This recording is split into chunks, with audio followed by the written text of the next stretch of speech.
Hello, my name's Tanner Barton, and it is March 29th, 2017. I am at Ball State University's campus in the Burkhart building interviewing Paris McCurdy, who will go by P throughout the interview.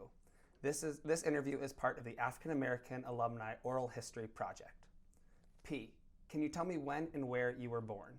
Detroit, Michigan, 1967, March 25th. And how long did you live in Detroit? Pretty much all my life until I graduated from high school and I went on to college at 18. So I left, had a pretty colorful career in athletics from college to professional. And afterwards I retired in 2005, went back to Detroit. Like to say set up shop, started trying to see what I was gonna do with my life after basketball and went from there. What can you tell me about your childhood in Detroit, Michigan? I would have to say, comparatively speaking, and of course, it's compared to what. Living in Detroit was a great experience. There was the epitome of hard work in Detroit, blue collar, nose to the ground. You had to really get out there. It was a survival building period for me. Coming out of Detroit was really instrumental in my success, I think, as I was able to move forward in life. We're going to college and playing professional ball, getting into the corporate arena. It was such a great mix up in Detroit. The diversity in Detroit was really nice. It was pretty complete. So as I branched off into the in the real world, that gave me my opportunity to be able to adjust and adapt very easily. And how many brothers and sisters did you have? There were 7 of us. We had 3 boys, 4 girls. I grew up between 2 set of girls. I had 2 younger, 2 older. And so my mom was around quite a bit. I had 2 older brothers who are 6 and 7 years older than I am. So I didn't get a chance to experience and do a lot with those guys because they were older. My dad was out working constantly. There were 9 mouths to feed in the household. But I think the biggest advantage I got was being around my sisters. So it gave me a heck of an opportunity to, first of all, become tough. The girls, they would team up on me. So I had to stand my own, stand my ground. And at the same time, I learned a lot about women as well, with the respect for respecting women. I learned quite a bit from them. And what are the names of your parents and your siblings? So my dad's name is George. My mother's name is Minnie. My oldest brother is Bronson. Second oldest brother is Lance. He passed away about maybe 3 or 4 years ago. The next oldest is Maxine. She's a sister. Jerry is my next older sister. And then my 2 younger sisters are Kelly and April. Okay, and you said your dad was always working. What did he do in Detroit? He did a little of everything. He did what he had to do to make sure we had food on the table and a roof over our head. His primary occupation was a truck driver. He worked in the plant, General Motors, which is big up in Detroit in our area. I mean, if you had a General Motors job working in the plant, Ford, Chrysler, GM, you were doing pretty decent. You weren't going to go with that kind of a job. So of course, that was one of those kind of situations where a lot of people were there. They didn't have higher education, so you can go get a job without even graduating high school back then. So a lot of the people, they migrated up north, coming from the south. My dad is from down south, of course. So his family migrated up when he was younger, and kind of just flowed right into that. But his primary occupation was a truck driver. He ended up becoming an owner-operator for his own truck. And, he did pretty well. I thought I was going to be a truck driver, but he was a truck driver. Did your dad ever share any stories with you or your siblings about his family's move to Detroit from the South? You know what? He really didn't. My dad, he was about 7 years old, he said, when he moved up to Detroit. And he had older brothers and sisters. So I think his brother may have been I want to say maybe 15 years older than him or so. So that was his oldest sibling. But at this point, no, he didn't really share many stories, just kind of like some things along the way. I think it was something that he kind of wanted to stay away from, didn't really want to talk about it. So, you know, he did share with how he left home at 14 and he went to some different states. I know Texas was a place that he went to, California. So I guess he was just kind of just finding himself. And back then, I guess things were a little easier for you as a child coming up. It was a little more freedom from that standpoint to explore. It was accepted that you didn't go to high school, that you didn't go to college. You get out here and earn a living, earn your keep. So that was pretty much his story for his life, you know. So when did you know that you were not destined to become a truck driver? Wow. I still want to be a truck driver to this day. You know, I grew up, my dad would get us on the road a lot. We would travel. We had family in, you know, Ohio, down south. We would get on the road and travel. So I just remember experiencing being out on the road, seeing these semis go by. We go into the truck stops and they have all this chrome on them, and at night they have the lights on them. I mean, I love that. But I guess when my dad used to come home, he used to talk about how difficult it was working in the plant, how he hated it because it was so hot in there. He didn't feel like going, but he had to get up and go. I guess the opportunity, once I was able to go to college, I was the first person, I'm the only one out of all the siblings to go to college, to a four-year school, four-year university, and graduate. And once I was involved with athletics, things started, you know, opening up. Other opportunities were starting to become a little more real for me from that respect. So I guess once I was in college, you know, getting ready to go into my senior year, probably it became a little more definite. You know, at that point I said, okay, well, I think sports is the direction I'm going to be going.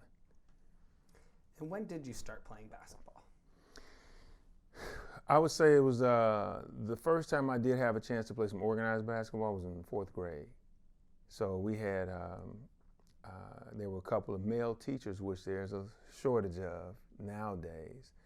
Mr. McCurdy, Mr. Ray, Mr. Hudson, Mr. Aaron, those guys, they started a little basketball, after school basketball team.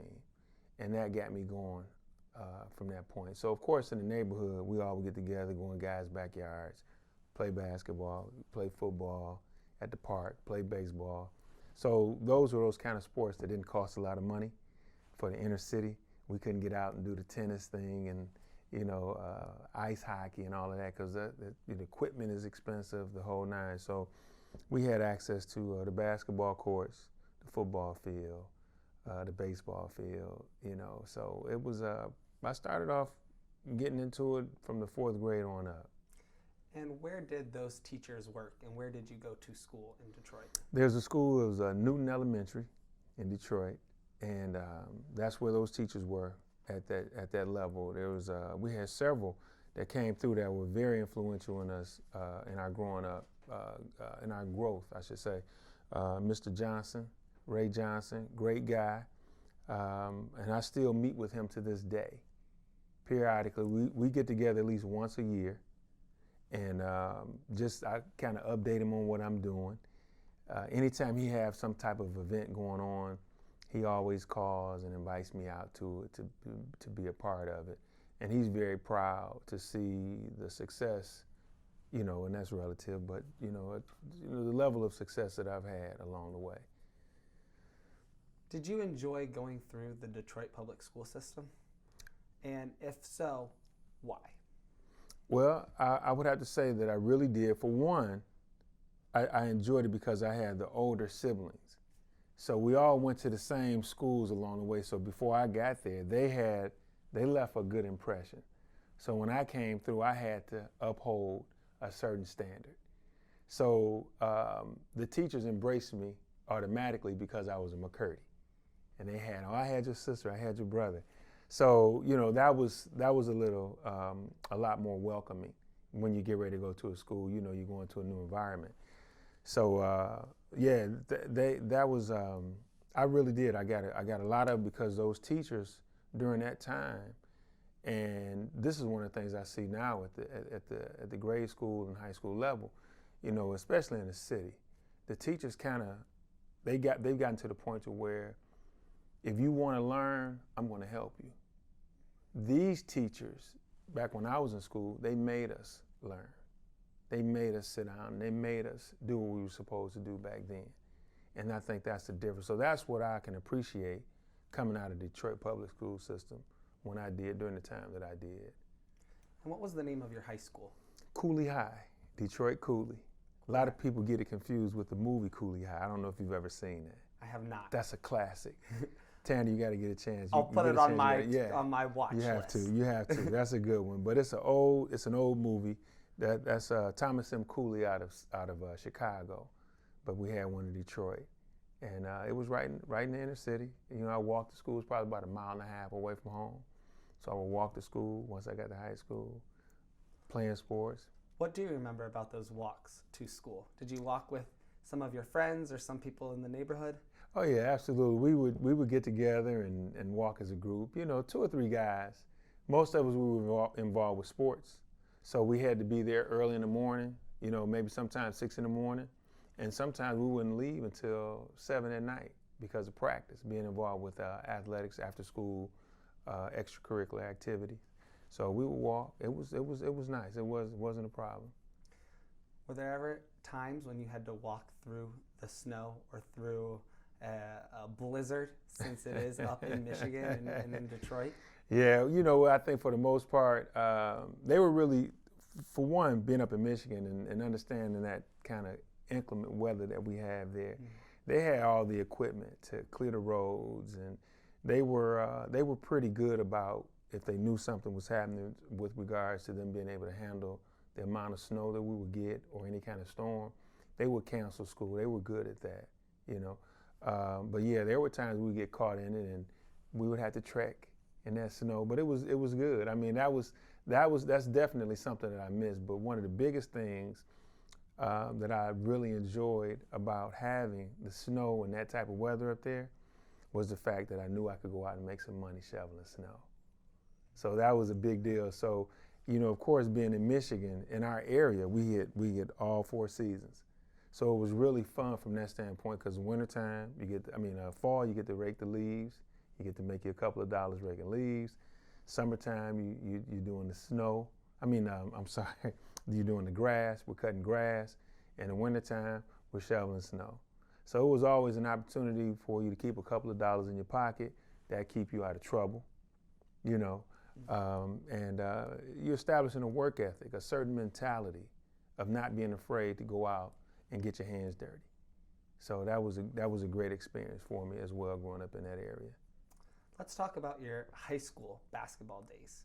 What do you remember most about playing basketball in high school? That's interesting because, in high school, I didn't really get a chance to play like you would probably think. High school basketball is not like it is down here in Indiana. I mean, you're talking, I forget which city it is, but they have like a 10,000-seat arena and a pit. Mm-hmm. Which school is that? I don't know. I'm from Ohio, but I know that high school basketball is huge here. Oh man, it's and the gymnasiums are massive. Oh yeah, it's ridiculous, and it's a great experience. But for me, back in Detroit, playing high school ball, I really, I went to school, and I ended up really playing sports because I was just a tall kid. I was one of the taller kids. At the end of the day, I was able to be on the team. Wasn't very skillfully talented, but I could work hard. And how tall are you? 6'7". Yeah. So by the time I got from junior high school to high school, I went from 5'8" to 6 feet. So that was a pretty big growth spurt for me. And played high school basketball. I was on the JV team, the junior varsity, and I had 00, and I had to get some white out because it was a match. It was 2 numbers, and I had to change mine to 00, and I had to use the whiteout and some tape to make that happen. So that's just the extent of my the need for me to be on the team. So, but I just hung in there, and I grew a little more. So the coaches kind of saw the growth spurt and whatnot. So I was pretty much involved with basketball in high school from my freshman year, my sophomore year. My junior year, I didn't get to play. because I ended up transferring to another school. I didn't like the school, and I transferred back to Cooley after about a month and a half or so. And that cost me my eligibility for my junior year. And then my senior year, I was able to go back out there and play. But thanks to Curtis Kidd. Curtis Kidd was a blue chipper, All-American up in Detroit. And playing alongside of Curtis, you had other teams that were coming in, the colleges were coming in to watch Curtis. And as a sidebar, they had a chance to see me. So that was where I got my break because of Curtis. So that was a blessing for me from that standpoint. And we moved forward, and the season went pretty well our senior year. There were a lot of people, a lot of colleges that were looking at Curtis, and they were like, hey, look, well, we want to get you, so if you come, we'll bring him. So that's how we ended up moving along as a package deal. So we stayed together the whole time. So did you keep in touch with Curtis after graduating from high school? Oh man, Curtis is, he's more than a brother to me. So of course after high school we went to college together. So we played, we had some phenomenal success at the collegiate level. And once we graduated from college, we both moved on in our perspective, path, along our perspective paths. And, I ended up going to play in the NFL right after my senior year at Ball State. And Curtis had an opportunity with the Phoenix Suns. So we kind of went in that direction. But of course, naturally, to this day, we still keep in touch. So let's talk about transitioning to college. Did you take official recruiting trips through the NCAA before deciding on your university? I sure did. The first trip I took was to Youngstown State. And you're familiar with Youngstown State, in Ohio. Right? Yeah, so they were, again, another school, they were looking at Curtis. And so they brought me along, and we went there. And I understood that, but hey, it was an opportunity for me. But, we both went there. That was our first time flying. They flew us in. Youngstown State was a great school. It was a great university. We enjoyed it.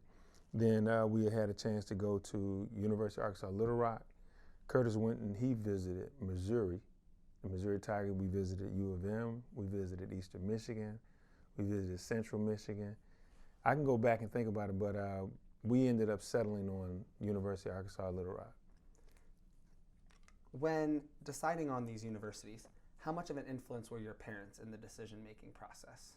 For me, zero, because they didn't understand it. They didn't have a clue. They were, our parents, when I say our, I'm speaking of my other siblings, they were just about, hey, get a job, so that I don't have to take care of you anymore. That's what it was at the end of the day. So 18 was the mark for all of them, and I saw that. So I knew at 18 I had to get out of the house and figure it out. So of course, college was my out, getting out of the house at that time. And I know you decided on Arkansas Little Rock to further your education in your basketball career. Why did you choose Arkansas Little Rock coming out of high school? There was a guy by the name of Dot Wilson who we would play for in the summertime.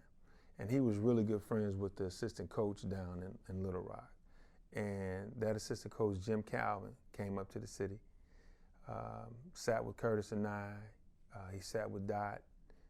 Dot would be in our ear. He called us his horses, for whatever that means, right? But we're his horses. So he really was instrumental in encouraging us and telling us how great of a guy Coach Calvin would be for us. Him being able to identify with us and our culture coming out of the city. And that was big. Dot Wilson really shed some light on how important that would be for us leaving from home, as young men. And you want to be somewhere, first of all, where they want you and where they're going to take care of you. And Arkansas was that school of choice for us at the time. And how many years did you stay at Arkansas? We were there for a couple of years, for 2 years, and then we transferred to Ball State. So both of you transferred together to Ball State? Yes. And that's, again, we were a package. Our freshman year, We had a great experience with the head coach that we had at the time, Mike Newell. I think as freshmen going into a college, we had 4 seniors on the team that year. And the head coach, Mike Newell, he was a psychologist at the end of the day. He knew how to get the most out of his players. And he dealt with us from the standpoint of we were men, you know, and he really challenged us on a daily basis. So I'll never forget one of his quotes. Some of the guys would get a little upset because of his challenging moments. And they would walk around pouting and talking about him and the whole nine. And so one day he just said, hey, you know, I'm kind of tired of hearing you guys walk around here pouting and getting upset because I'm getting on you. I'm trying to get the most out of you guys. This is all in your best interest, the whole nine. He said, let me tell you guys a little secret. He said, while I'm getting on you and talking to you, that's not the time to worry. He said, is when I'm not talking to you, is when you need to start pouting and getting upset. You know, so that stuck with me, and that was great for me as a freshman. Another thing he said was, he said, you guys are going to get a lot of write-ups. The news is going to follow you, the whole nine. He said, one thing I want you guys not to do. He said, don't read your press clippings. He said, because you'll start believing it. So that was another thing that stuck with me. So the whole time I was in college, I never read one article that was written. I never did. So I think the biggest moment for me was going into the film room, and the coach would have us watching film, and when you did something wrong, he would rewind it, let it play, rewind it again, let it play, rewind it again, let it play, and all the guys would laugh and rag on each other. So I never wanted to do anything wrong. And he always told us, if you do exactly what I tell you to do, you'll have success in my program. So I focused on doing exactly what he told me to do. Were there times when he personally challenged you to either be a better player on the court or a better man in the world? You know, coming from home, I give a lot of credit to my dad. My work ethic, he instilled an excellent work ethic in me. So there was never an issue with me coming down, running suicides, doing the extra that I needed to do out there on the court on a regular basis. So he never had to challenge me from that standpoint. My mom, flip side of my dad, was very spiritual. She knows God, and that was her influence on me as a person, as an individual. So that gave me some great balance. So I guess at the end of the day, Coach really didn't have to get on me from that standpoint. There was no particular moment that I can go back and really say that he got on me, other than if he felt that I wasn't, you know, giving him all that I could give on the court, which of course I always thought I was, you know, unless he was checking me for some particular play or something like that outside of the game plan, you know. I mean, that was pretty much it for him. I never forget when we were watching them, they had the Newell show. This is the coaches show that they would have every Sunday, give a wrap up of, you know, the weekly events and whatnot. And all the guys were sitting around watching the show. And he said, the interviewer asked him something about how he felt about the team at this point where they were. And he said, well, I tell you what, if I had 5 Paris McCurdys, I wouldn't have to worry about a thing. And, you know, so at that point, that type of a attitude that he had towards me was really a challenge for me to stay where I was, to keep doing what I was doing and more, you know. So from a standpoint, I guess, not really seeing it as a challenge, I took that as a challenge, you know, to stay at a certain level of his expectations. And to clarify, did he say that during your freshman season? That would have been my sophomore season. Your sophomore season. Yeah, that would have been my sophomore season. He said that. Okay, so when you decided to transfer to Ball State, Mm-hmm. why Ball State? There were a number of reasons. Ball State was close. It was a little closer to home. Sidney Moncrief was really good friends with Coach Majerus. There was a friend of ours in Arkansas who was really good friends with Sidney Moncrief. And I don't know if you remember Sidney Moncrief, but he played for the Milwaukee Bucks. So that drove us in this direction to come here. And Coach Majerus was trying to start something new. He was trying to build a program, and just had a lot of positive feedback about him as an individual. Did you look at Ball State when you were graduating from high school, or had you never even considered it until you decided to transfer from Arkansas? Yeah, I saw Ball State when they came in and played Eastern Michigan. We were on a recruiting trip to see Eastern Michigan, and they were actually playing Ball State. Dan Palambizio was the big name for Ball State at the time. So that was the first that I had heard of Ball State. And I'm not saying that I've heard of all the schools, so I was pretty much only knowledgeable of the schools in Michigan at the end of the day. So that's not saying much for me if I didn't know where Ball State was. So you transferred to Ball State. What year was that in? That would have been 87. 87. Did you have to sit out that season because you transferred, or were you able to start playing for Ball State right in 87? Yeah, we set out. Curtis and I both set out. We redshirted that year. That was Coach Majerus' first year. The biggest player he had on the team at the time was Derek Wesley. So I guess from the previous years, they hadn't done that great team-wise.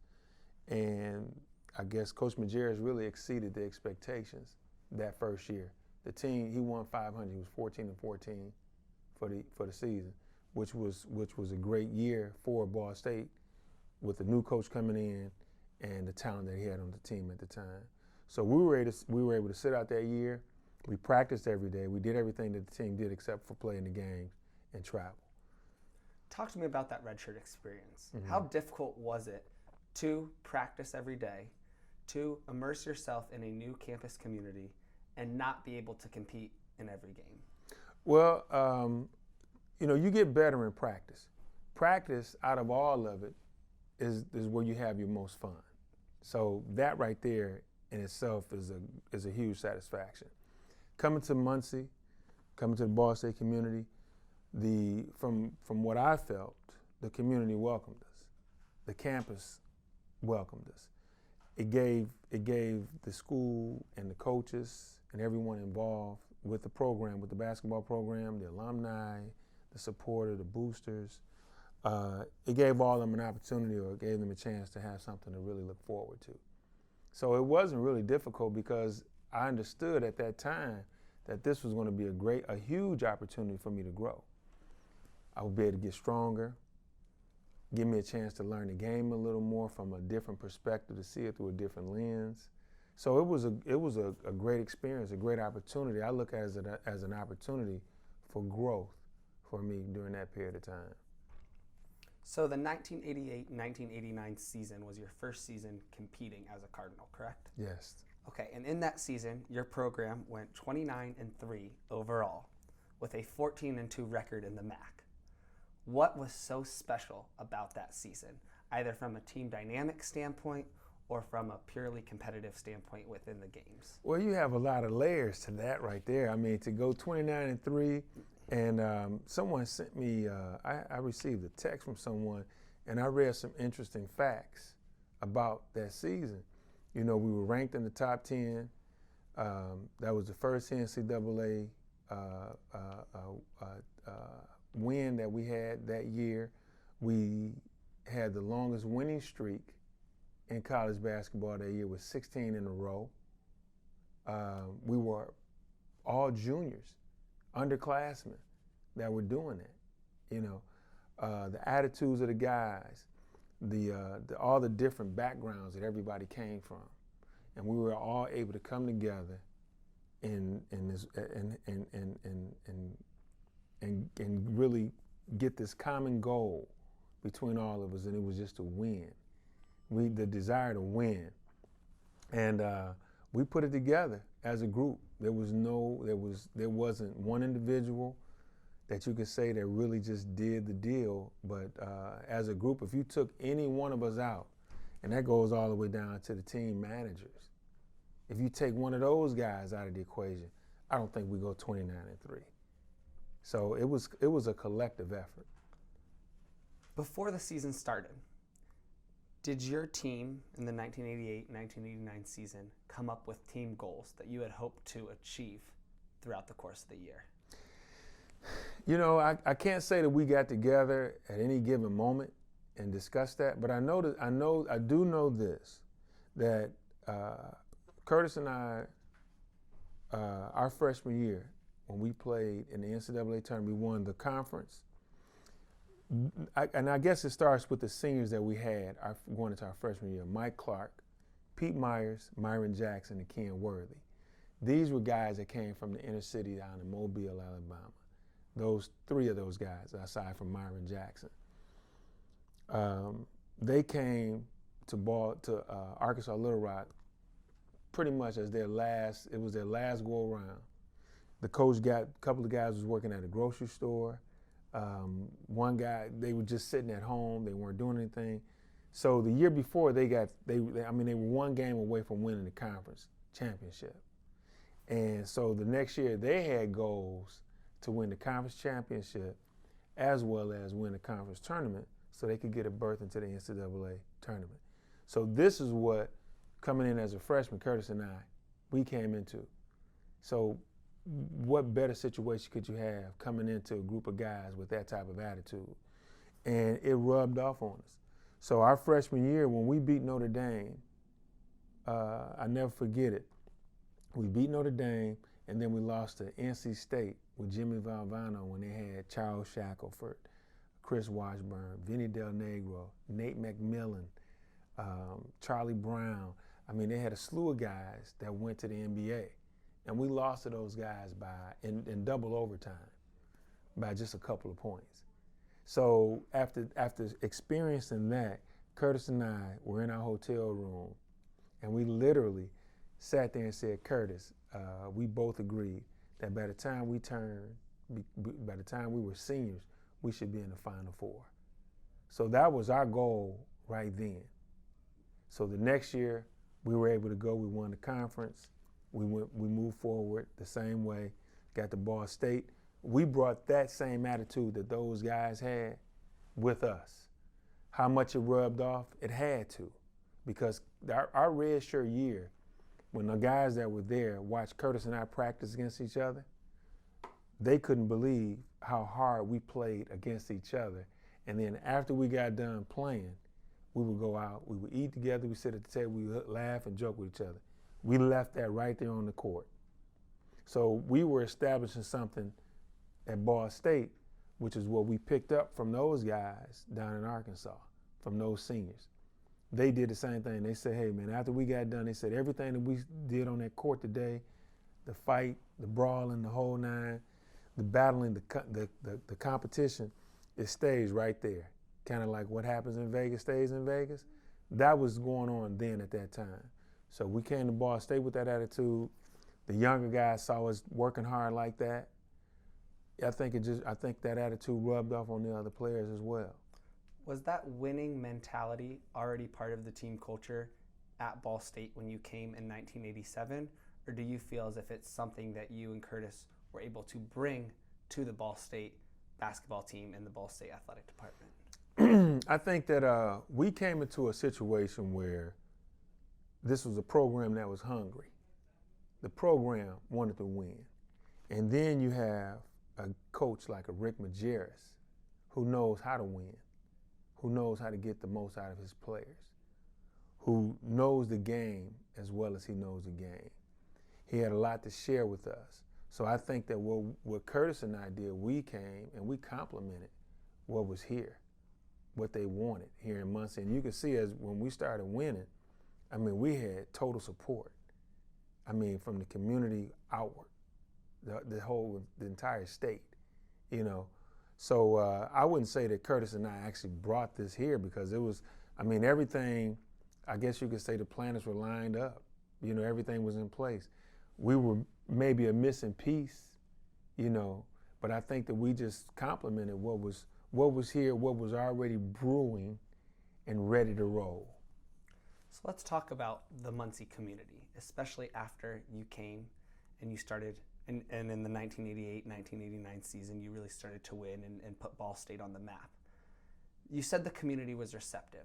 how did they show their support and how did they show their love for this up and coming program? Well, they showed it by coming out.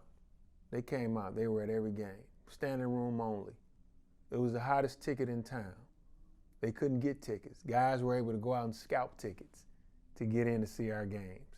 So that right there was the first sign. Then once you get in that gym and you could just feel kind of like the walls of Jericho when they walk around, the voices, knock the walls down. You can feel the screaming and you can feel the energy from the fans in that gymnasium all the way onto that floor. Everything was coming right to us, and that was pumping us up big time.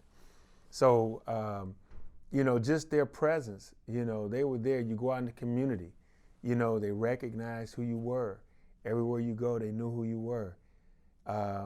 It was just, you could just feel the love, it was a spiritual thing, at the end of the day.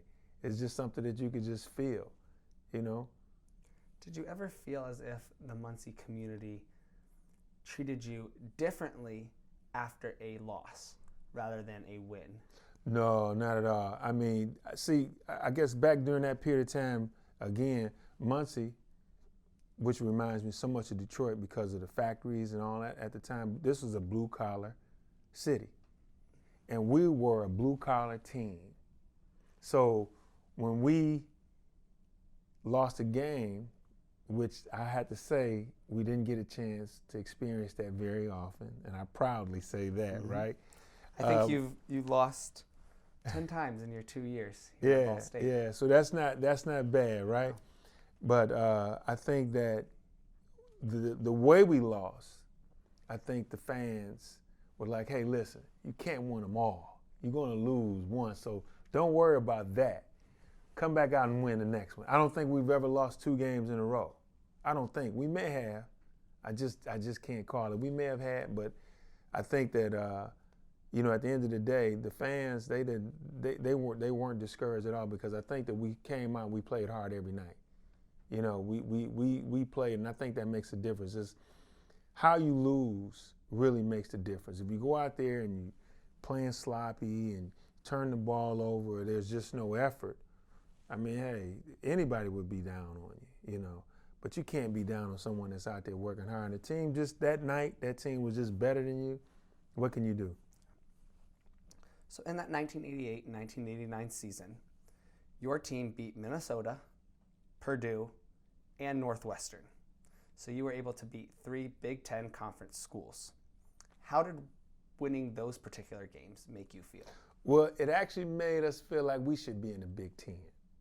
Okay, can you elaborate on that? Yeah, well, if we can compete with those guys, who can't we compete with, So that was some great preseason basketball for us.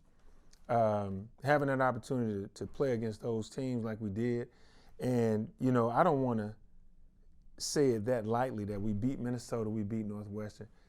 How we beat them was the biggest part of that, of those wins. That was the most important piece of the wins. We beat Minnesota at Minnesota. And at the time, Minnesota was on a winning streak, a home winning streak at the time, and we broke that. I'm not sure what it was, but we beat them by like 7 points or so or something like that. So it wasn't like it was just we didn't just like sneak by those guys or anything. We went in there and we played, and we beat them on their court. And they say that's a difficult place to play in. So that means that when you have a U of M that goes in to play at Minnesota and they lose and we beat them there, hey, give us some credit, right? Northwestern, we were on a neutral site. It was in a tournament. I'll never forget that. And we were down at halftime. Coach Majerus came in the locker room. He got on us, did the regular coaching chew out. And we went back out, played that second half, and we pulled that game out. Purdue, again, going back to those fans, I think the fans ran Purdue out of here. That was a huge piece for us over at UG Gym. The fans were down on the court, and I think that those guys were rattled by the fans, by the entire community on that evening. So that was a huge way to make an impression on what we were able to do. So yeah, that was really big. Coming into that season, did you think that you would go 3-0 against the Big Ten schools that were on your schedule? Well, naturally, you don't think about that. You just go out there and play. That's the coach's job to do that. They give us our game plan. We stick to the game plan, and you get what you're going to get. But fortunately, we had a great group of guys that year that really understood what it meant to be a unit, one unit. And we all went out there and we worked together just as one unit. And which program was your rival when you played here at Ball State? I would have to say Eastern Michigan. Why so? I don't know. I think because that was our hometown. I think they were pretty much one of the dominant teams in the conference during that time. I think Eastern was pretty much dominating the conference during that period of time. And I think it came from, I think it came from that. I'm not for sure, but I know that for us as players, we really wanted, for whatever reason, Eastern Michigan was just that team. We just wanted to make sure we won. So let's transition to your senior season. Your team went 26-7 overall, 3-13 in the MAC, and you made it to the NCAA tournament and had a Sweet 16 appearance. And you made the winning shot to get to that Sweet 16 game. Take me back to that day.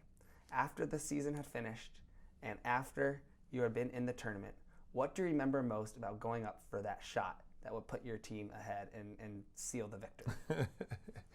It's interesting that you asked me that because I didn't think about anything. It was all part of the moment.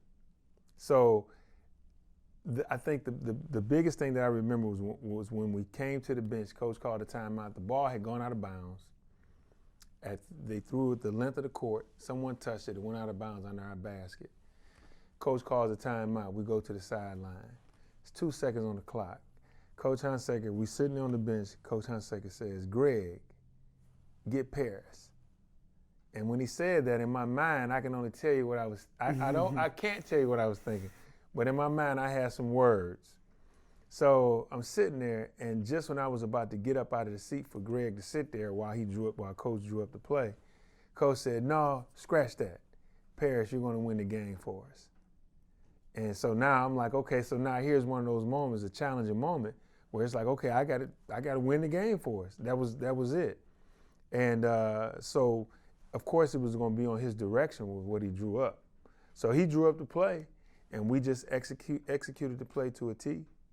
And I think the person that had the hardest job in that one moment was Mike Spicer, because he had to make the pass. And his pass had to be perfect. If you watch that play, that pass had to be perfect. It had to be thrown to the exact spot that he threw it in. Everything had to happen the way that it happened. And in the flow of the movement of executing that play, I caught the ball, went up, did what we did every day in practice. It was just routine. The shot went in. Then I heard the whistle blow. 3-point play, opportunity. So, Oregon State I don't think they had a timeout. So they couldn't freeze me out on the line or anything like that. So everything just went right into motion. I was able to go to the free throw line. Now that was a moment that I always lived for, being able to go to the free throw line and knock down a free throw, a pressure free throw. So again, going back to Mike Newell down in Little Rock, he always challenged us at the end of practice with running, doing suicides. And this is typical of coaches. You make the free throws, you don't have to run. So, that experience right there, you're building something, you're building some confidence right there without even knowing it. So when I stepped up to the free throw line, I honestly, and people may say, oh, this guy, he's pulling our leg, blah, blah, blah. But I really didn't feel any stress or pressure stepping up to the free throw line. This is just what I say this is what I do, And Coach Hunsaker brought something to my attention afterwards. And he said that in the last 5 minutes of the games, when I'm on the free throw line, he said I'm 100%. So that was something he brought up to me after the fact. I never thought about it, but it was just something that was just something that I was able to step up and knock down. The universe was working in my favor at that time. And you played against Oregon State, which is the team that you defeated to move on to the Sweet 16. Where was the game being held? That was in Utah. Utah. Yeah. That was the regionals were out in Utah, and it was interesting that after we played Oregon State, I had a chance. I ran into Jerry Tartanian in the hallway at the hotel, and he was just about to get on the elevator, and he was getting on the elevator with Larry Johnson and maybe another coach, and before the door closed, I stuck my hand in the elevator before it closed, and I said, "Coach, we'll see you in Oakland." And he just kind of looked at me with a certain kind of look, and then the doors closed. So you can only imagine how that looked, right? So the doors closed, he went on his way. And then we played Louisville. We knocked off Louisville. Who do we see in Oakland the following week? UNLV. UNLV, Nevada, Las Vegas. Yeah. And that was your final game as a Ball State Cardinal. Yeah. Unfortunately, you weren't able to win. Score 69-67. Yeah. What do you remember most about that final game and that final time wearing your Ball State jersey? The only thing that keeps coming back is I want a mulligan. I want a do-over, man. That's it. That's it. What comes back on every occasion when I think about it is just what would have happened if I didn't slip when I got the ball on the perimeter. Coach drew the play up for me to get the ball on the wing. I knew that I could go past Larry Johnson. Early in the game, I had done it twice, and the coach pulled him off of me because he fouled me. So at that moment, my objective was to get the ball and just go to the basket. And unfortunately, I lost my foot and I slipped, fell to the ground. I was able to recover the ball and hit it to Mike Spicer. And if Mike had taken a shot, instead of trying to pass it, he got caught between passing the ball and shooting the ball. And they were able to steal the ball out of the air. They were very athletic. UNLV was very athletic. I think the biggest deal for us was if Scott Nichols could have stayed in the game. I think that would have made the difference for us right there. Scott Nichols. I had never played with a guard like Scott Nichols ever, and I haven't seen one yet. Nick never had the ball stolen from him, ever. He protected that ball. The ball, there's 8 ounces of air or weight on that ball. So we were always told it's like 8 ounces of gold, and Nick protected it just like that. Now in that season, that 1989-1990 season, you were the top point scorer for the Cardinals. You scored 388 points. And you were just ahead of your teammate Chandler Thompson, who scored 386 points. Now, I haven't heard you talk about Chandler Thompson. How was your relationship with Chandler? Oh, man, Chandler. You know what? Chandler was great. Loved Chandler. I mean, I was fascinated by Chandler. I love watching Chandler in practice. Chandler used to do some things in practice where you just sit and you be like, wow. You could easily get caught up in watching this dude. Chandler was in a great position with regards to other teams focusing on us seniors. You had Billy Butts, who was a heck of a scorer. You had Curtis Kidd, heck of a scorer. Greg Miller coming in off the bench, heck of a scorer, could shoot the lights out. And all of us other players that were out there at any given time. So teams had to focus. Their scouting reports made us their focus. So Chandler was in a unique position to be able to come out and get the buckets, get some offensive opportunities, do a lot of things under the radar. But he stepped up and did it. That's what made Chandler special, that he was able to do it. It's one thing to get an open shot. Teams will give you an open shot. Can you knock it down? Chandler can knock the shot down. Chandler can score the layup. He can dunk on you. Chandler was special. So him being under us like he was kind of like Curtis and I going to Little Rock under those seniors that we had when we got in. Chandler, unique guy, great person, great individual. You know, we still keep in touch to this day. I still treat him as if he was that freshman to this day. You know, I mean, when we go out to eat, I won't let him buy anything. Man, I'm getting that. You know, I'm paying for that kind of thing. I love him. You know, he's a great guy. And did he and the other freshmen often look to you and to the other seniors on the team for advice in the classroom or in the community on top of basketball advice? I think that we gained a lot of respect from our younger guys because, for one, we worked hard every day in practice, so they learned that. There were never any problems with us out in the public. You know, we didn't get in trouble. We kept our noses clean. Classroom-wise, all the guys from that period graduated. I don't know anybody who didn't graduate.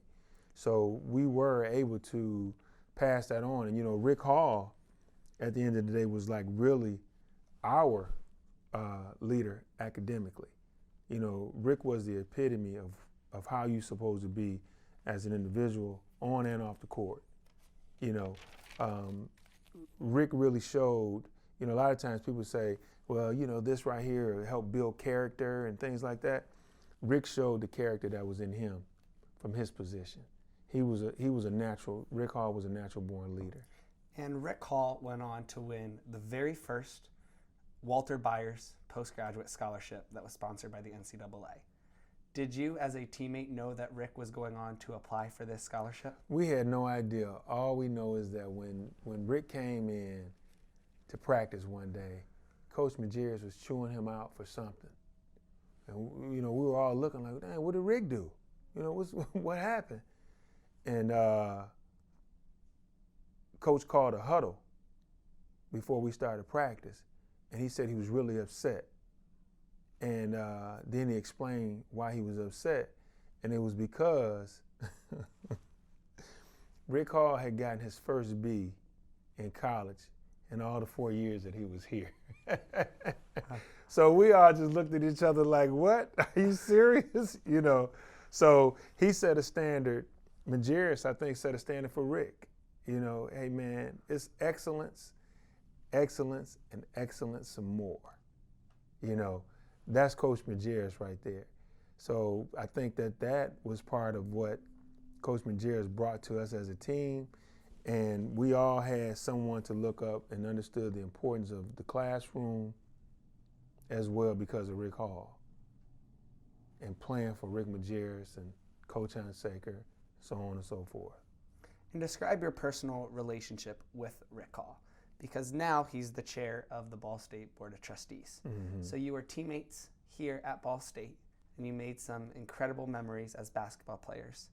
Now you've come back to work for Ball State, and Rick is the chair of the Board of Trustees. Can you describe that relationship a little bit and how special it is to you? You know what? I tell you what, it's special because I had a chance to watch Rick grow. You know, I watched him when he was in school, knew him during that time, the type of individual he was, and where he is right now doesn't surprise me. You know, it's like, okay, if somebody say, like you're saying, he's the president of the Board of Trustees, like, oh, okay. You know what I mean? It's like, if he wasn't, then it'll be an issue, you know? But, you know, our relationship is just what it is. Rick doesn't get involved with anything on this side of it that I know of. He's always been a forward thinker, upright guy, by the book kind of guy. He gave his all every time, so he's going to expect everyone else to give their all. There are a lot of things you can say about Rick, you know, at the end of the day. But you know, I mean, at the end of the day, you can trust Rick. You know that Rick is going to do what's right by everybody at any given moment. You don't have to question it. You know, we have the special relationship. The bond is there from what we did on the court, what we did, you know, traveling on the roads, you know, going to play different teams, the relationship, everything that we built as a family. And Rick is always, I see him as a brother. You know, I mean, that's just what we had. I see Rick as a brother, Curtis as a brother, Sean Parrish as a brother, Chandler as a brother. So we're all part of the same family. And so that's how I see Rick as that, you know, and I respect Rick for, you know, without question, his position here, you know, for Ball State as the president of the Board of Trustees, as well as what he does outside of that, you know. So before we move on from basketball, I want to talk about a side of athletics that normally people don't discuss in interviews, and that's the official recruiting trips.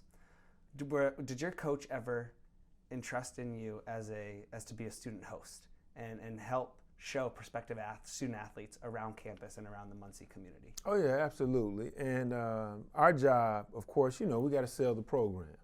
Mm-hmm. You know, it was easy. It was an easy sell.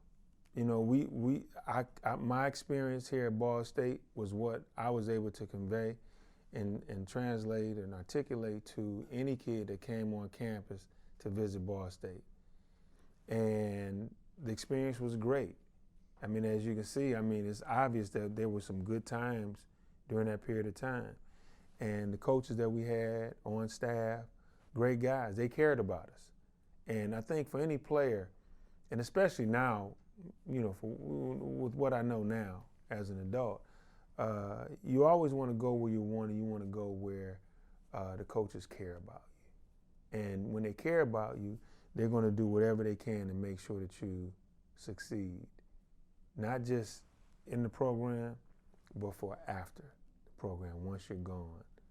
You know, kind of like going from backpacks to briefcases. So yeah, they definitely entrusted us in doing that. So where did you normally take these prospective student athletes to eat dinner? And what did you normally do with them to show them life outside of campus? Well, I don't know if you know it or not, but back then, Ball State was like ranked in like the top 10 in party schools. Yeah, we had a history. And that was in what I think it was in Playboy or something like that. Mm-hmm. So, matter of fact, they sold us on that. Not so much that it sold us, but that was one of the things they brought up when they were trying to get Curtis and I to come here. Mm-hmm. So, in other words, they were trying to sell fun at the same time. So it was easy. You just take the kids out, take them out, you know, anywhere on campus. A lot of frat parties were going on at the time. Just that kind of movie-like college experience was going on here. So it kind of sold itself. You know, I think the only thing that we could do was share with the guys as far as what our experience was, playing basketball, you know, are we getting better? Are they supporting us academically in the classrooms, things like that. The fun side of it, you know, and then again at the same time as athletes, you really don't get a chance to experience all that because of, you know, the practice times, the traveling time, the road games, the whole nine. Then you have to study and get some rest too at the same time. So we as players really don't get to experience that side of it. We have to live it vicariously through some of our friends. They get to tell us about what they did the next day, you know, from what they did the night before, that kind of stuff. So I don't know that as players, when we're coming in as recruits, that's our focus. Our focus really is about our ability to be able to play and have success in the program. You mentioned going to some of the frat parties here on campus. Did you also party with other athletic programs here on campus? Did some of the student athletes meet up and party together? Oh, it was a close-knit community for us back then. The success that we were having here, it resonated through the other players, the other teams. So the football team, the baseball team, we would all meet up at the same spots and just enjoy each other. I don't recall any kind of competition between the other sports or anything like that because they were at all the games, you know, the football team, the baseball team, the volleyball team. I would even work out with the volleyball team when they were training in the off season and whatnot. So I mean, we were all together. The coaches from each team, you know, they supported us 100%. So it was great. Where was your favorite place to party on campus? Was it at a particular bar? Was it at some certain house that you'll always remember? Where was your go-to place? Well, you have to forgive me, and I didn't get out that much, but the main spot that I think most of the guys ended up going to was the Chug.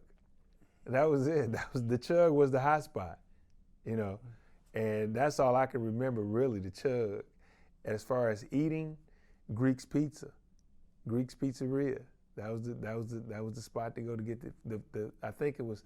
They used to talk about the late night pizza that they would sell out to the slices or something, like when everything shut down. So which they still do. They still do. Okay, yeah. So the Chug was the spot for us during that time. So your last game was against UNLV. Were you ready to be done with basketball once you saw that scoreboard and once you knew that you weren't moving on? Or were you ready to, or did you wish you still had more time to play? Naturally, I wish I had more time. I wish that wasn't it, you know. And when we got done with that, Curtis and I had an offer to go to Japan for a Japan Classic. So they were inviting some of the special seniors that year. Gary Payton was one of the guys that went. So we all flew over as a group to Japan, over to Tokyo.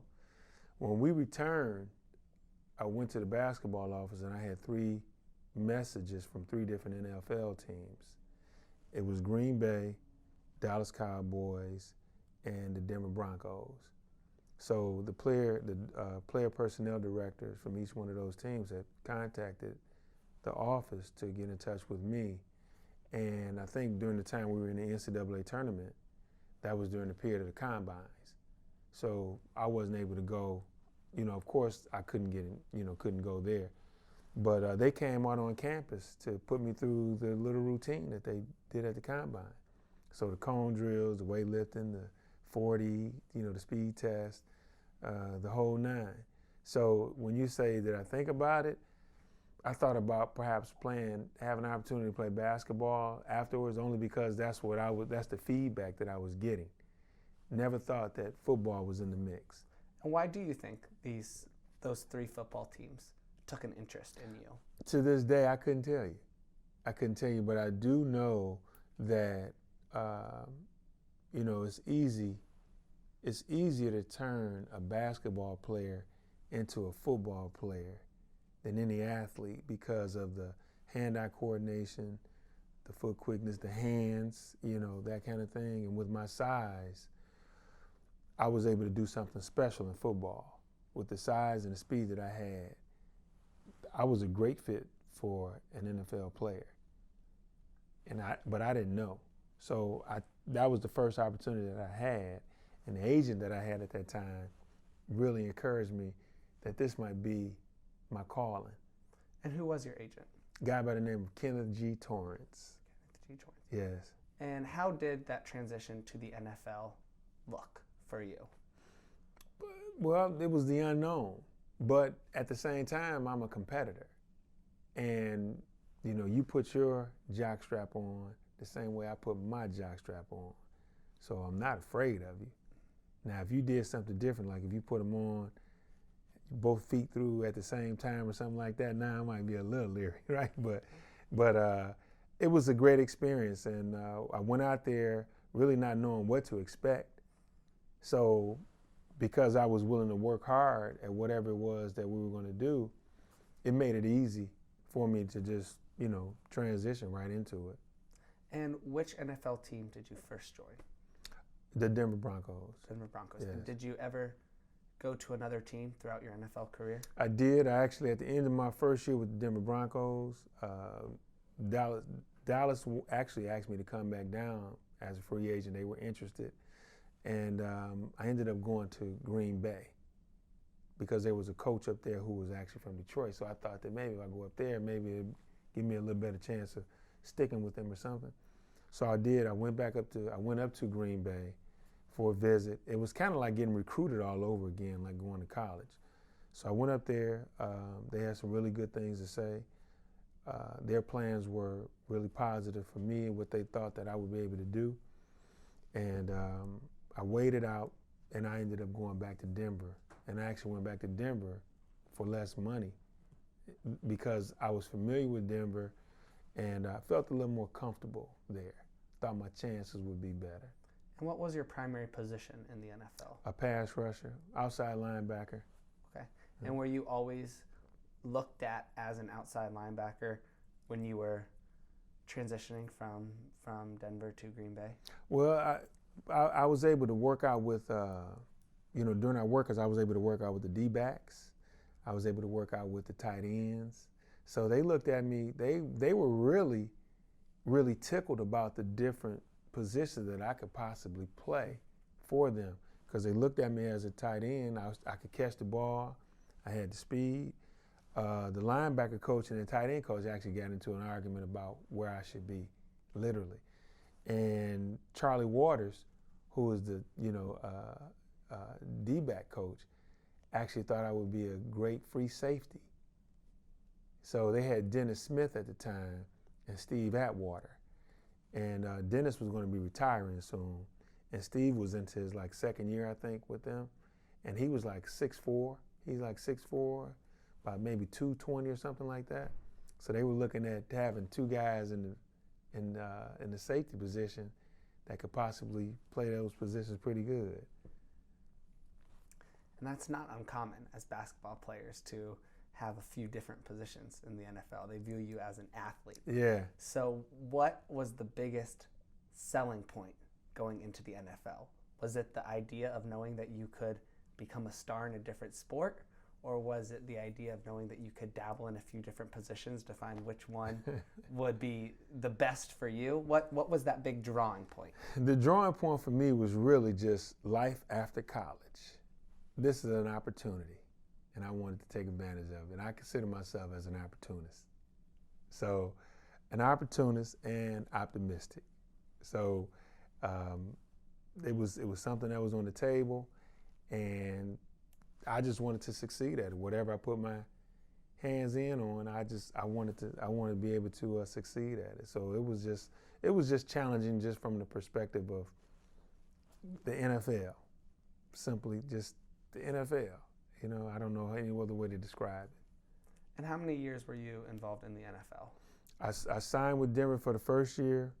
I re-signed with them, and then I got a call from the Sacramento Kings to come out and work out with them. So I went out to their summer camp, worked out with them, and they wanted to invite me out to their camp. They wanted me to come back to vet camp. And everybody don't get that opportunity. I'm humbled by it right now to this day, because I watch TV now and they have The Undrafted.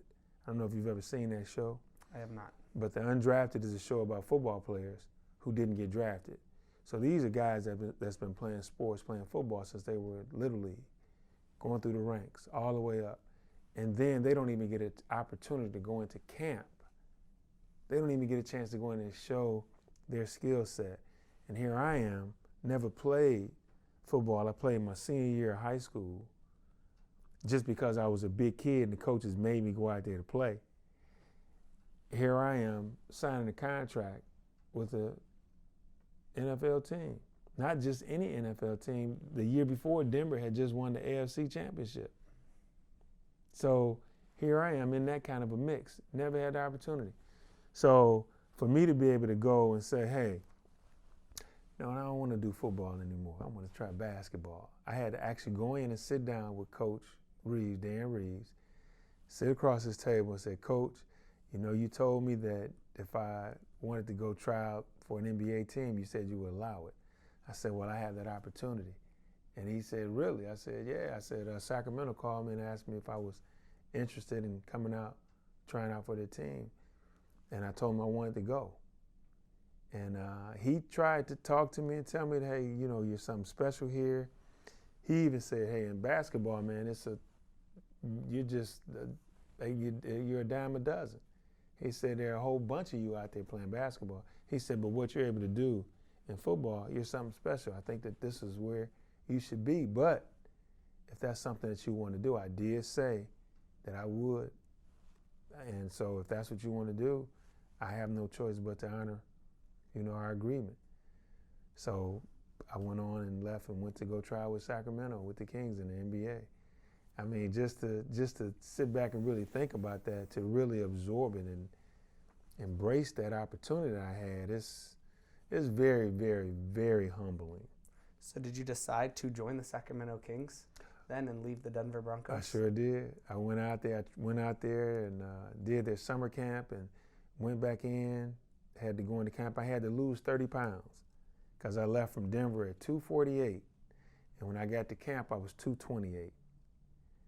So it was a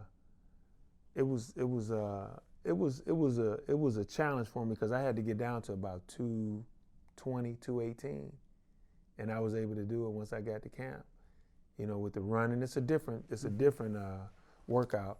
And you know, when I was in high school, we played all the sports, and I thought that when I got to college, I would be able to do that as well, but that wasn't the case. There was no way you can do it.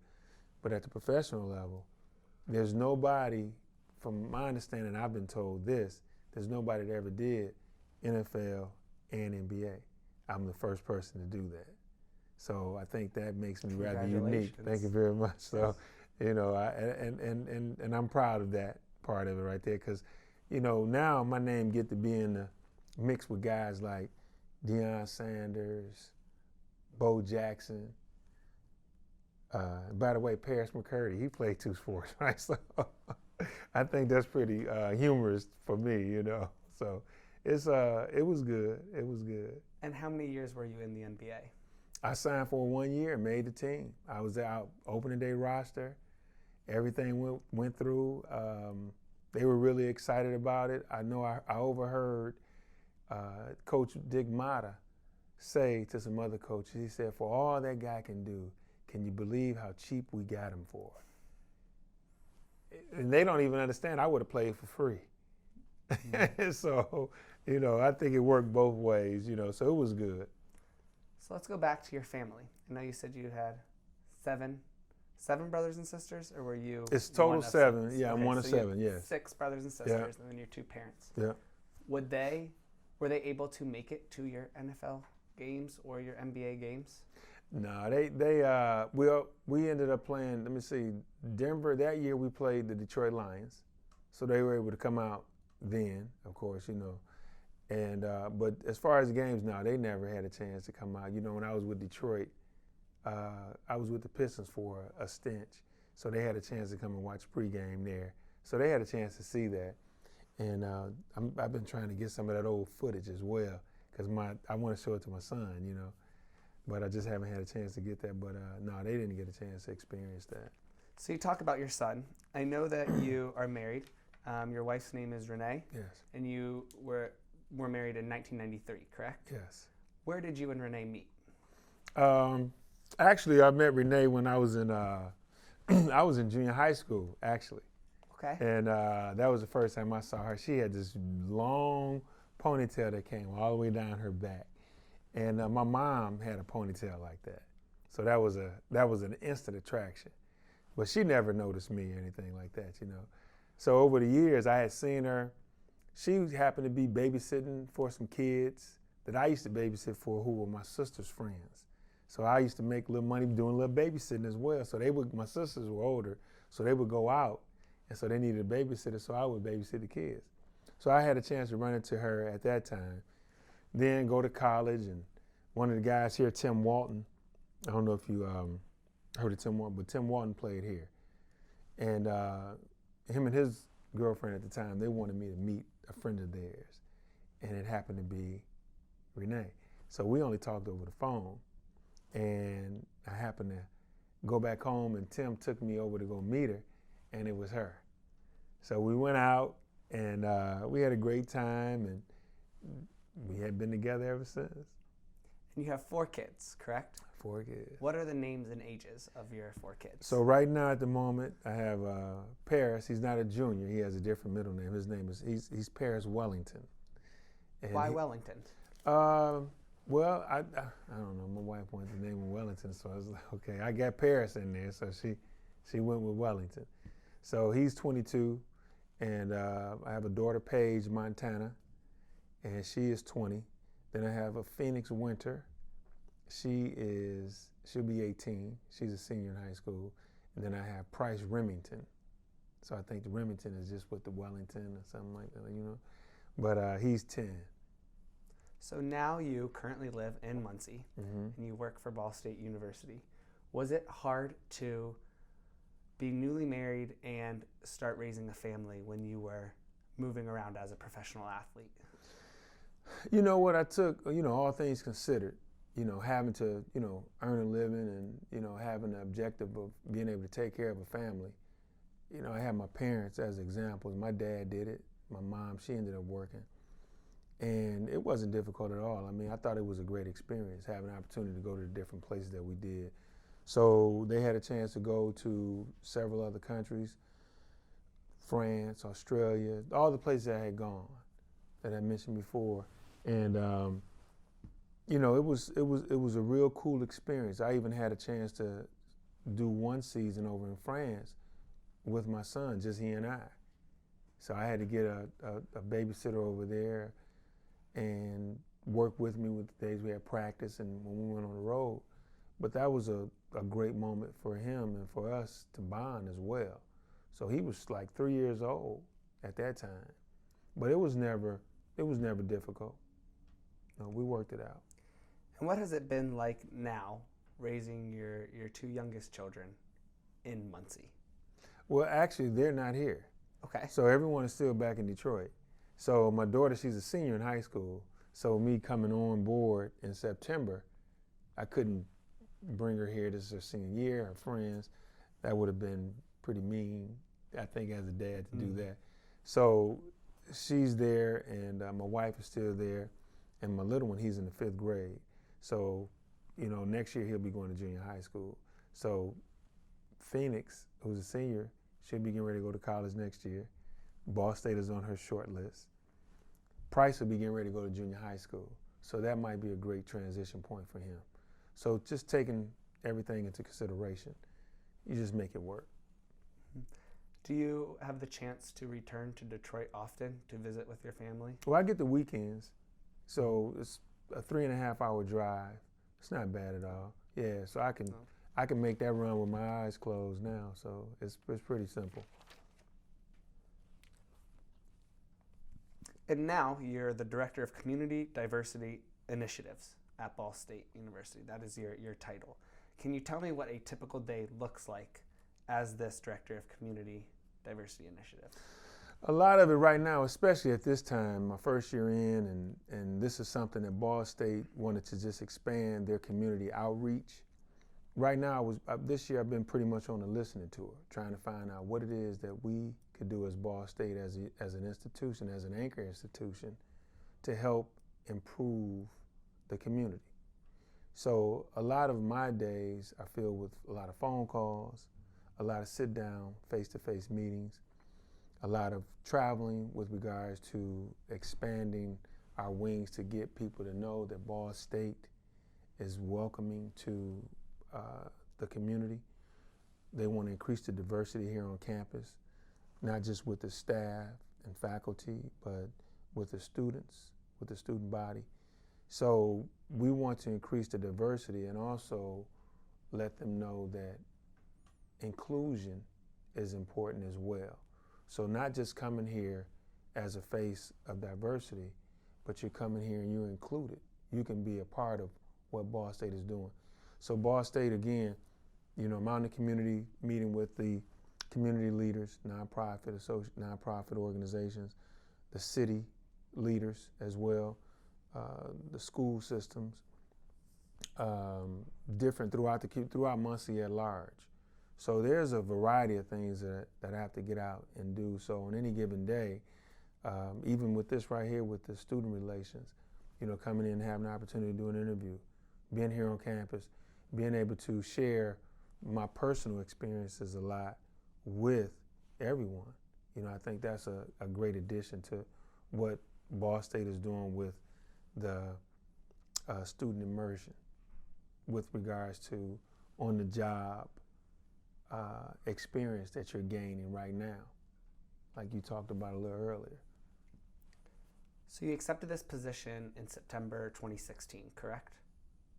Yes. And why did you decide to accept this position? I thought that for what Ball State was trying to do, I would be a great fit, as did they. So when they told me what they would want me to do to get out in the community, make the campus more accessible to the community, establish partnerships, increase community involvement on campus and off campus. You know, we want to take the campus out and bring the community in. They thought that that would be a great piece for me to do, and I saw how I could really help in that area with my involvement from before being here. A lot of people in the community still remember from when I was here over 20 years ago. So it's a fun opportunity for me at the same time. So along with what I've been doing over the years in athletics, in my profession at home, being an entrepreneur at home, starting my own business, things like that, I thought it was a great fit. It was an easy transition for me to come here and do it. Tell me a little bit about the business that you founded. Mm-hmm. I got involved with real estate. Got involved with purchasing homes and trying to do the flip. Then I wanted to start doing the rental piece of it, become a landlord. And I found that it was very difficult to change people's mentality. I wanted to take a renter and transform his mentality as a renter to a homeowner. So I started doing an infill development, tried to build homes in one of the suburbs of Detroit to transition the people from renting to home ownership. Then I wanted to do something a little more. I got involved with adult foster care. I wanted to do more of a service. I ran into a young man whose family had abandoned him. He had muscular dystrophy, and he was left at home. He started getting the bed sores on him and the whole nine. So the state, they went in, they took him, and they were trying to place him somewhere to get him the proper care. And someone had asked me if I would be interested in doing that. So when I went and met the young man, his spirit was so awesome that when I left, I said, I gotta help him. Now that I met him, I gotta help him. He didn't have anything. So I had this house that was empty, several homes that were empty. I didn't want to put renters back in it because they didn't appreciate it. They were just tearing it up. So I wanted to get some kind of value out of those properties. So I thought that this was a great opportunity to do it. So I went over, I told him I agreed to getting him in. I got someone to come over to stay with him. I took care of him for about 3 years out of my own pocket, just to help him out. I mean, I felt that it was just something I was supposed to do. And once I started doing that, I saw a need for it with some of the involvement that he was in with other people. There were other kids that were like him. And I saw a need to say, hey, maybe this is something I can do and provide a service and contribute in a positive way. So I started doing more research on it and found that if I go get certified as an adult foster care, then I can have them all in one place. And I wanted to have him where he had some others that were like him. And it worked out. So it kind of just grew from there. I got a contract with the county and moved forward from there. How difficult is it to now be in Muncie, but also know that you have your business in Michigan? Oh, it's not difficult at all because you have people in place, the managers, the state, they come out, they monitor everything that you're doing. So as long as everything is above board and staying current with the regulations and whatnot, it pretty much operates on its own. It's pretty much on autopilot. Were you actively looking for opportunities to come back to the Muncie community and to come back to Ball State? Or did someone within the university tell you about this position that you are now in? I guess over the years, I've always had a desire to get back down to Ball State. I wanted to be part of the athletic program in some aspect. So I had to actually come in and I interviewed a couple of times for an assistant coaching position. Then there was an opportunity as fundraiser, working with the CVC, the Cardinal Varsity Club. So I applied without question. And of course, when I'm here, I'm talking to, you know, a lot of the people, getting informed about what's going on, what they're looking to do, the direction that Ball State wants to go in. And a lot of the things they talked about were things that I was already doing. So when this opportunity came up here at Ball State, I had actually applied for a position over in fundraising. And I found out about this position, so I applied for this one as well. So having an opportunity to talk to several people in the diversity piece and some of the people in the community when I was here, I thought that this would be a great fit for me. So based on what they were asking and what they were requiring under the job description, I fit that mold. So, you know, of course, Ball State being who they are, I mean, they you know, I guess they gave me an opportunity and hired the best fit, what they thought would be best for the institution. You arrived back to campus now as a professional in 2016. What has been the most striking change in the university since your graduation in 1990? Without question, the landscape. I mean, the growth of the campus, you know, the new dorms, the technology that they have here, the student involvement that they have here. I mean, everything that I've done on campus, there has always been students involved with it. And I can see how this part of it is really going to benefit the students that come to Ball State once they leave this campus. They're going to be able to take something away from this campus, as I did as an athlete when I went out to play professional sports.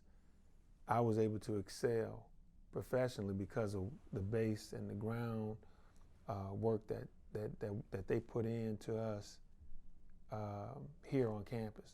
So I support that, you know, 100%. But yeah, it's the beautification of the campus, the growth, the student growth. It's phenomenal. Now, as a Ball State employee, what is your one hope for all incoming students at Ball State University? To stay, to make it all the way through, to get through the whole 4 years, 5 years, what it takes for them to achieve their goal. Because if they do that, they will be able to have some tremendous success once they leave Ball State. You talked a lot about the lessons that you've learned from your father and from basketball. What is one lesson that you will always take with you from your time here at Ball State? I tell you what, you have to remain coachable, and you have to always be a student. You're a student for life. So I take that with me. To this day, I live with that. You have to be coachable, got to have coachability, and you have to always be a student, meaning that you always have to be willing to learn. And how do you convey those two messages to your own children? By example. Even when they come to me with stuff, you know, the kids always say, "Dad, did you know that the earth circles the sun?" And I have to say, "It does?" Mm-hmm. So, I mean, I just let them know that, hey, you're never too old to learn. So even though I may know it, I let him feel like I'm learning something at this time, that I'm open, at least open to learning.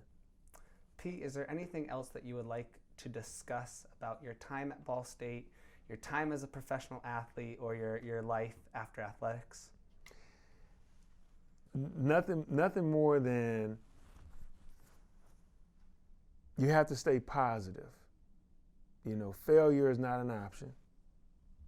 And the only piece that you fail in is when you don't keep trying.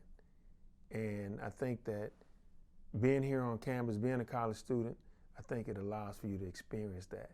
You have to fail, I think, to succeed. So, but outside of that, there's not much more to say. I think you wrapped it up pretty good. Well, Pete, I can't thank you enough for coming to the Burkhart building today on March 29th, 2017. I thank you for being part of our African American Alumni Oral History Project, and I wish you the best of luck as a BSU employee. Tanner, I appreciate it. I enjoyed it. Thank you very much.